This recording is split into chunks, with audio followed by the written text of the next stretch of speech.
Salut à tous, soyez les bienvenus sur la chaîne qui déboîte.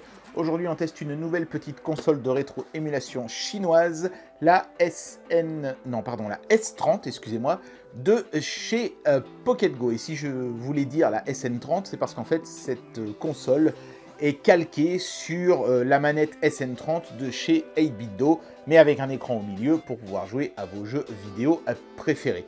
Je pense pas que ce produit va révolutionner le monde de la rétro-émulation, hein. Les specs ont l'air quand même assez classiques, on va dire, pour ce genre de produit, mais c'est clairement sur son design, en forme de manette Super Nintendo, que cette machine tire son épingle du jeu. Alors est-ce que ce sera suffisant pour vous faire craquer? C'est parti pour le test. Quand j'étais gamin, à chaque fois que sortait une nouvelle console de jeu, j'étais subjugué avant d'être subjugué par les performances, les jeux ou les choses comme ça, j'étais subjugué par le design du produit. Les constructeurs s'évertuaient à donner à leur produit une identité visuelle très forte. La Mega Drive, la Super Nintendo, même la NES, hein, qui ressemblait un peu à un magnétoscope, avait quand même, avec son code couleur, un look vraiment à part. Aujourd'hui, les choses ont bien changé, hein. Franchement, les consoles sont des gros parpaings noirs ou blancs et franchement, on n'a plus vraiment l'impression que les constructeurs se foulent beaucoup pour être originaux. Et c'est encore plus vrai avec les consoles de rétro-émulation chinoises, qui sont juste un petit peu d'électronique autour d'un écran et puis basta. Alors ça fait plaisir forcément d'avoir des constructeurs comme Pocket Go ici qui se cassent un petit peu la nénette pour nous faire des consoles en forme de manette. Vous avez vu, je suis un poète, je fais même des rimes maintenant. Donc évidemment, aujourd'hui, on voit un produit qui est axé autour d'une manette pseudo Super Nintendo, qui n'est pas sans rappeler les produits de chez 8BitDo, évidemment. Voilà, donc bel aperçu du produit, pas en taille réelle, heureusement, parce que là, elle est vraiment rikiki, la photo. Le petit logo ici évoque vraiment beaucoup 8BitDo, hein. Je ne sais pas si c'est pas évident de vous le montrer, mais il y a un petit vaisseau spatial en pixels. Chez 8BitDo, ils mettent une sorte de petit personnage en pixels aussi.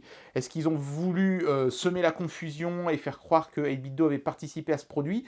Il y a des rumeurs qui disent que 8BitDo a participé à ce produit, mais je n'ai pas vu qui que ce soit chez 8BitDo confirmer ça, donc moi je vais partir du principe que c'est pas vrai. Pourtant, l'emballage est vraiment typique d'un produit 8BitDo, hein. On retrouve ce système à coulisses comme ça, là, hop, et en dessous, un plastique transparent. Et si vous regardez mes vidéos de produits 8BitDo, vous verrez que 8BitDo utilise exactement le même procédé, si ce n'est qu'ils n'ont pas ces rabats, ils ont juste un feuillet en plastique rigide qui protège le produit. On a immédiatement en dessous le produit en lui-même, qui est comme une manette de Super Nintendo, c'est-à-dire en biseau, la partie haute étant plus épaisse que la partie basse. C'est plutôt bien fait, le poids est assez sympathique aussi de l'objet, ça inspire plutôt confiance pour le moment.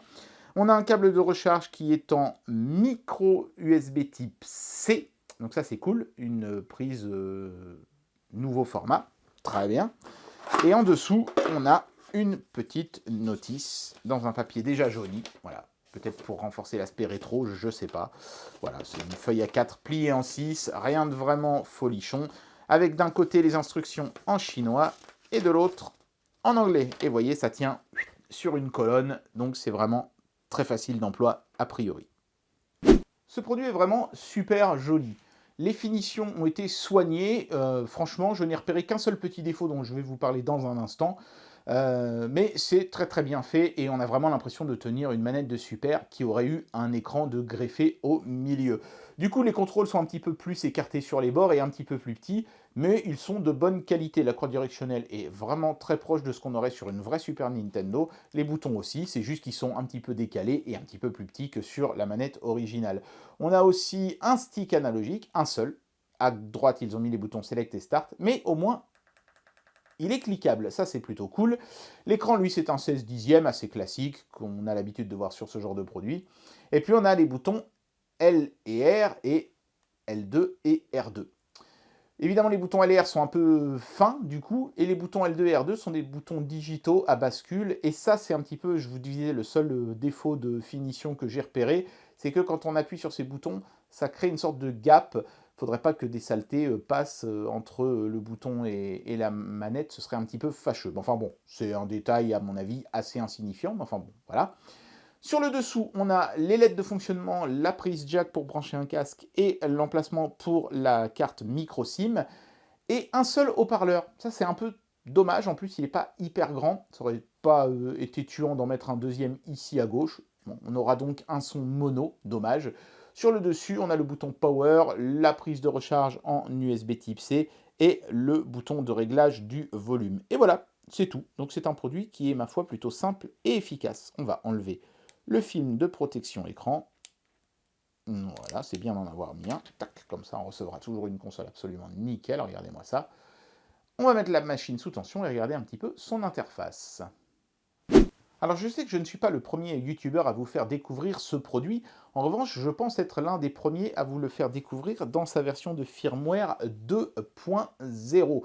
Une mise à jour qu'on télécharge et qu'on installe sur la carte micro SD. C'est pas excessivement compliqué. Le seul truc, c'est qu'il faut remettre les BIOS des consoles qui en ont un. C'est relativement facile à faire, heureusement. Voilà, donc après, on se déplace dans l'interface avec les flèches. Il n'y a pas de transition entre les systèmes. On passe vraiment d'un système à l'autre de manière assez brutale et linéaire.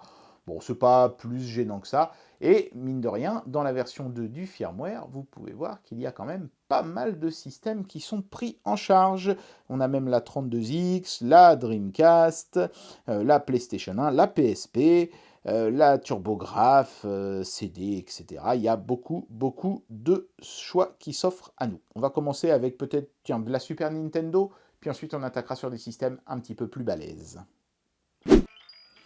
Allons-y pour un Donkey Kong.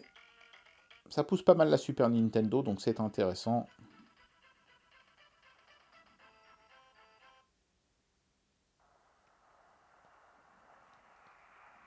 Regardez-moi ça, c'est pas mal, hein. Bon, c'est pas du 60 frames constant quand même, hein, en toute sincérité, mais on est sur un jeu de la vraiment toute fin de la Super Nintendo qui pousse la machine pas mal. Et en tout cas, ça a le mérite d'être parfaitement jouable. Et ça, c'est très cool. Il n'y a pas de retard dans les contrôles ou de choses comme ça. Allez, on enquille avec de la PlayStation. Passons directement à des consoles 32 bits. J'ai mis Micro Machine, un de mes jeux Play préférés. C'est de la 3D, donc ça va permettre de tester un peu. Et c'est parti. Pas de bugs significatifs, alors que c'est un jeu qui a tendance à glitcher sur les émulateurs Micro Machine. Et là, ça passe plutôt crème. Oh, mauvais démarrage. Ah, c'est fluide, hein, regardez-moi ça.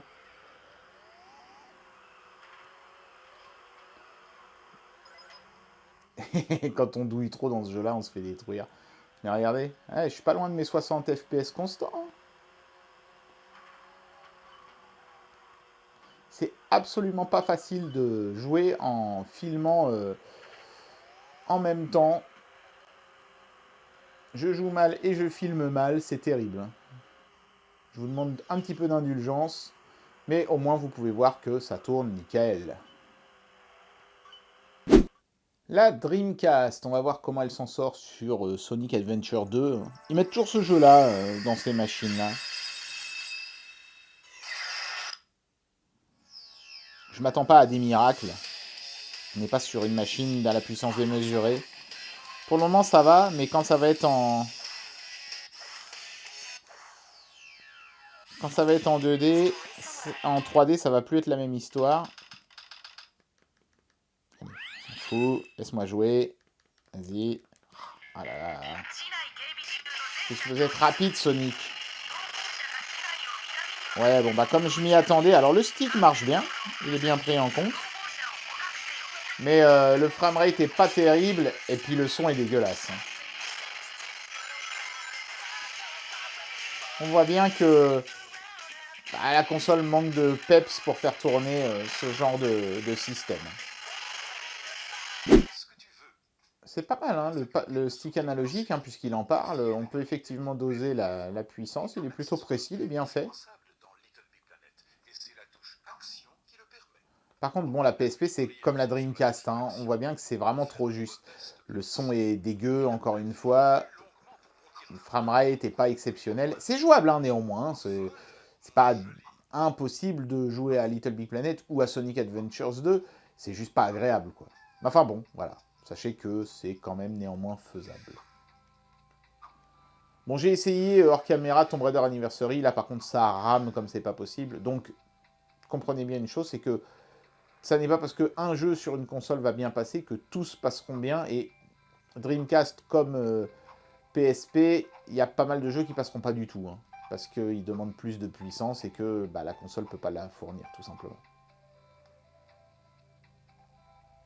Alors, vous l'avez vu, hein, le produit est plutôt simple d'utilisation. Hein. Pour quitter les émulateurs, il faut simplement appuyer sur le bouton Power. Il y a un petit menu très basique et très facile à comprendre qui apparaît. On choisit Kit et hop, on revient à l'interface. Ça a vraiment été bien pensé et c'est un produit qui pourra être mis entre les mains des enfants sans qu'il soit complètement largué et complètement paumé. Donc ça, c'est plutôt une bonne nouvelle.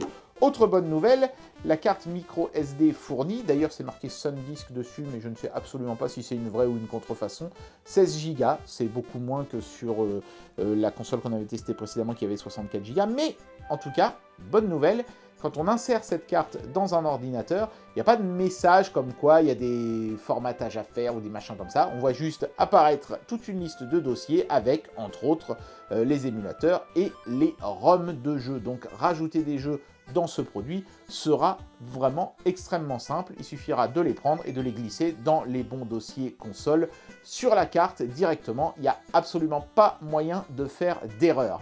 Donc un plus, encore une fois, pour ce petit produit, qui décidément me paraît être vraiment un achat pas mal pour quelqu'un qui veut un petit budget et un produit avec un look agréable, parce que c'est vraiment ça le plus gros point fort de ce produit. Et bien voilà, c'était le test de la Pocket Go S30, un produit qui s'adressera clairement aux gens qui privilégient la forme plutôt que le fond. J'espère que cette vidéo vous aura plu, et moi je vous dis à très bientôt pour un prochain test. Allez, tchuss!